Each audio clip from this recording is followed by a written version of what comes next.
আসসালামু আলাইকুম। আমি মোহাম্মদ জাহিদুল ইসলাম চৌধুরী বলছি আইকন কম্পিউটার টেকনোলজির পক্ষ থেকে আন্তরিক অভিনন্দন। আজকে আমি স্যাম্পল স্প্রে টুল নিয়ে আলোচনা করব। ভিডিওটি না টেনে সম্পূর্ণ দেখুন, লাইক কমেন্ট শেয়ার করুন। আমাদের পরবর্তী ভিডিও পাওয়ার জন্য চ্যানেলটি সাবস্ক্রাইব করে রাখুন, পাশে থাকা বেল বাটনটি ক্লিক করুন। তাই কথা না বাড়িয়ে এখনো শুরু করছি। আমরা স্যাম্পল স্প্রে টুল নিয়ে কাজ করার জন্য প্রথমে আমরা উইন্ডোতে ক্লিক করব। স্যাম্পল এই অপশনটি সিলেক্ট করে এখানে ক্লিক করব। তাহলে এখানে আমরা বেশ কিছু স্যাম্পল দেখতে পাচ্ছি। থ্রি লাইনের উপর ক্লিক করলে এখানে open symbol library, open symbol library থেকে আমি অনেকগুলো অপশন আছে, আমি যে কোনো একটা নিলাম। আমি নেচারে ক্লিক করলাম। নেচারে ক্লিক করলে আপনারা আরো অনেক আছে, একটা একটা ক্লিক করে করে দেখবেন। আমি এখান থেকে একটা ফিশ নিলাম। ফিশ নিলে আমাদের এই ফিশটা এখানে দেখাচ্ছে।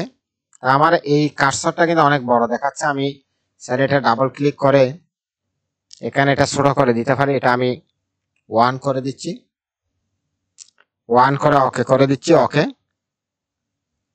এরপরে যদি আমি এখানে ক্লিক করি, দেখেন যেখানে যেখানে ক্লিক করতেছি এখানে স্প্রের মতো হয়ে যাচ্ছে, অনেকগুলা ফিশ কপি হয়ে গেছে। এখানেও ক্লিক করতেছি আমি, অনেকগুলা ফিশ কপি হয়ে গেছে। তো এভাবে আমরা স্যাম্পল স্প্রে টুলের মাধ্যমে আমরা যে কোনো একটা অবজেক্টকে একাধিক অবজেক্টে পরিণত করতে পারি। এখন আমি আলোচনা করব স্যাম্পল শিফটার টুল নিয়ে।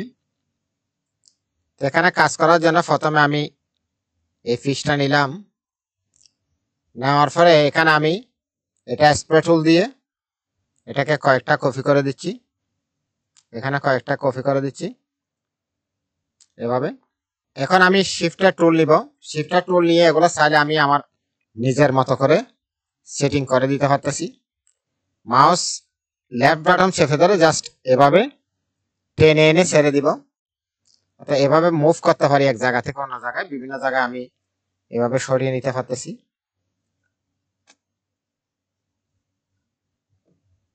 এখানে জাস্ট আমি মাউসে ক্লিক করে এখানে লেফট বাটন চেপে ধরে এভাবে টানলে এটা কিন্তু এক জায়গা থেকে অন্য জায়গায় স্থানান্তরিত হয়ে যাবে, শিফট হয়ে যাবে। তো এভাবে আমরা কিন্তু মাউস যে কোনো অবজেক্টকে একটা থেকে অন্যটা দূরে সরিয়ে দিতে পারি। এখন আমি আলোচনা করব সিম্বল স্পন্সর টুল নিয়ে। আমি যদি এখানে ক্লিক করি, দেখেন এগুলো বোঝা যাচ্ছে না, আপনি বুঝতে পারছেন না। তা আমি এই জিনিসটা বোঝাবার জন্য আবার এই ফিশটা নিচ্ছি। ফিশটা নিয়ে আমি আবার স্যাম্পল স্প্রে টুল নিয়ে এভাবে কয়েকটা এখানে স্প্রে করে দিচ্ছি, এখানে কয়েকটা স্প্রে করে দিচ্ছি, আবার এখানে কয়েকটা স্প্রে করে দিচ্ছি। এখন আমি যদি সিম্বল স্ক্যানশট টুলে ক্লিক করি, দেখেন এগুলো সবগুলো এক জায়গায় জড়ো হয়ে যাচ্ছে, ঠিক এক জায়গায় জড়ো হয়ে যাচ্ছে। এখানে যদি ক্লিক করি দেখেন সবগুলো এক জায়গায় জড়ো হয়ে যাচ্ছে, আবার এখানেও যদি ক্লিক করি সব এক জায়গায় জড়ো হয়ে যাচ্ছে। ঠিক আমি যদি অল্টার চেপে ধরে ক্লিক করি আবার কিন্তু আগের মতো সরে যাচ্ছে। এখানে যে আমি অল্টার চেপে ধরে ক্লিক করি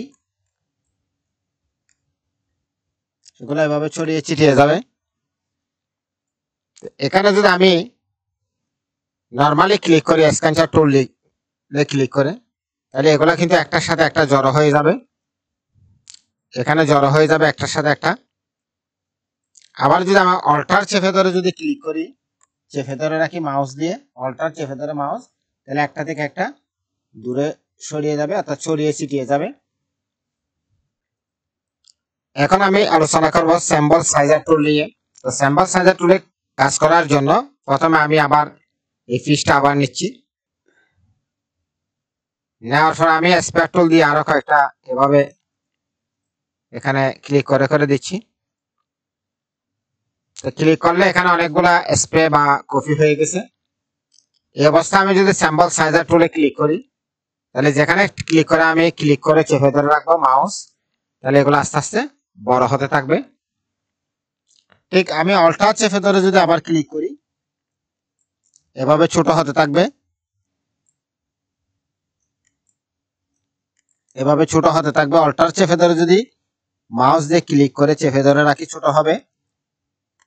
আর এমনি নর্মালি যদি আমি ক্লিক করি তাহলে এটা আস্তে আস্তে বড় হবে। এখন আমি আলোচনা করব সিম্বল স্পিনার টুল নিয়ে। স্পিনার টুলে কাজ করার জন্য আমি এখান থেকে একটা ফিশ আবার নিচ্ছি। আমি সিম্বল স্প্রে টুল দিয়ে কয়েকটা কপি করে দিচ্ছি এখানে।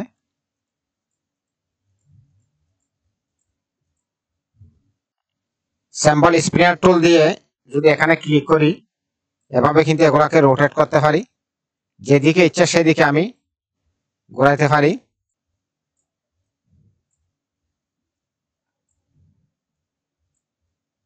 আমি এখানে ক্লিক করে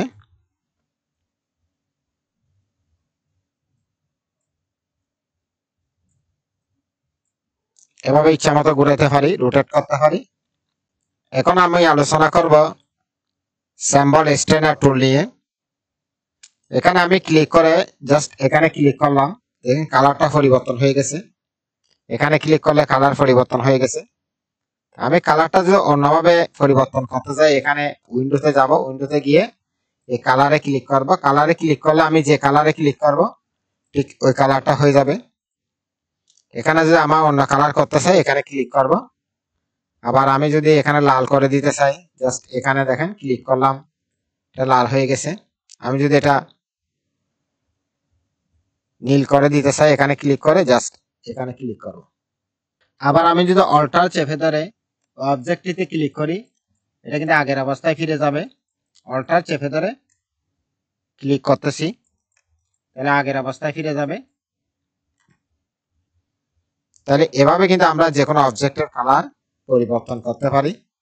এখন আমি দেখব সিম্বল স্ক্যানার টুল নিয়ে। সিম্বল স্ক্যানার টুলে ক্লিক করে আমি যে কোনো একটা অবজেক্টে ক্লিক করলাম, দেখা যাচ্ছে এটার অপাসিটি অনেক কমে গেছে। এখানে আমি যেখানে ক্লিক করব জাস্ট অপাসিটিটা কমে যাবে। একবার ক্লিক করলে একটু হালকা ঝাপসা টাইপের দেখা যাবে, আবার ক্লিক করলে আরো কমে যাবে। আবার আমি যদি অল্টার চেপে ধরে ক্লিক করি এটা কিন্তু আগের অবস্থায় ফিরে আসবে।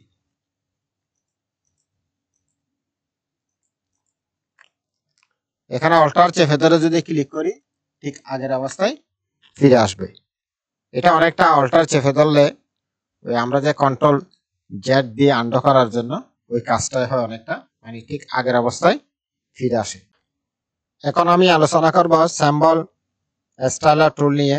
তো এখান থেকে আমি যে কোনো একটা ফিশ নিলাম, ফিশ নিয়ে আমি এখানে গ্রাফিক স্টাইলার থেকে এই অপশনগুলো নিয়ে আসলাম। এখান থেকে আমি এখানে যে কোনো একটা অপশন নিলাম, নিয়ে আমি সিম্বল স্টাইলারে ক্লিক করলাম। স্টাইলারে ক্লিক করে জাস্ট এই অবজেক্টের উপর ক্লিক করছি, এটার মতো হয়ে গেছে। আবার এখানে ক্লিক করে যদি আমি এখানে ক্লিক করি অর্থাৎ এখানে যে স্টাইলগুলো আছে ওই স্টাইলের মতো হয়ে যাচ্ছে। সিম্বল স্টাইলার টুলের মাধ্যমে আমরা যে কোনো একটা অবজেক্টের স্টাইল পরিবর্তন করতে পারি।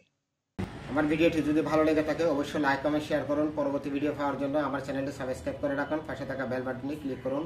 সবাইকে ধন্যবাদ। আসসালামু আলাইকুম।